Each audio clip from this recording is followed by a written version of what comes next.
So John Prendergast, who's a friend of George Clooney, and they started the Enough Project at the time. Really big Sudan advocates and wanted to see peace and stability in Sudan. And so they sent me a message and they said, Ryan, do you think we can bring George Clooney in? And I was like, yeah, I would love to bring him in.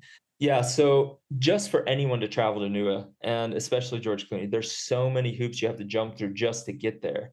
One, it's just extremely far away and extremely remote. So you had at that point, we drove across the international border from Sudan to South Sudan and went into Ida refugee camp. And in Ida refugee camp, he flew in on a plane on this dusty runway. The big red dust was kicking up everywhere, and he got off and we were reunited again. And he got in my old Land Cruiser. And so the first thing we need to do is from the old Land Cruiser, we got in it and we started driving north.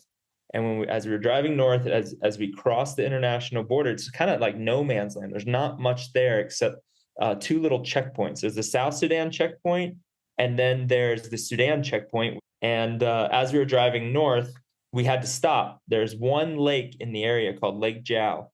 And what we have to do is we have to spread mud on our vehicle from that lake because it hides the white and bright color of the vehicle as we're driving so the Antonov and the airplanes don't see it on the road and bomb it on the way as we're driving into this war zone. You drive for about 2 hours and you don't see any mountains of the Nuba Mountains. But after about 2 hours, you see this first set of rock formations, and you know now you're in Nuba. And the road we drove on had major battles on it because it is really the only way to get into Nuba at the time. The IDPs, all the internationally displaced people that were coming in at that time, there's still a lot of people flooding into the refugee camps and that were suffering from really soon to be starvation.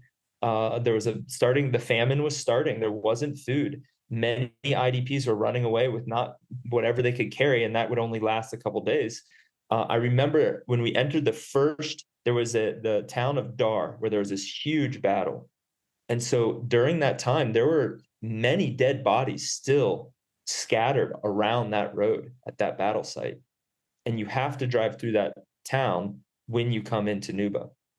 So I'm with George, and as we pull up, there's dead bodies around. And George is like, can I take a look at what's going on here?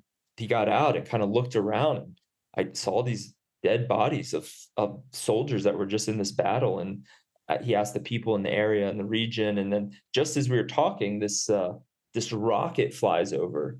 At the time, there are these things called the Weishi rockets, and they're super long range rockets. They're not very accurate, but they're long range. They can go like 90 kilometers or something.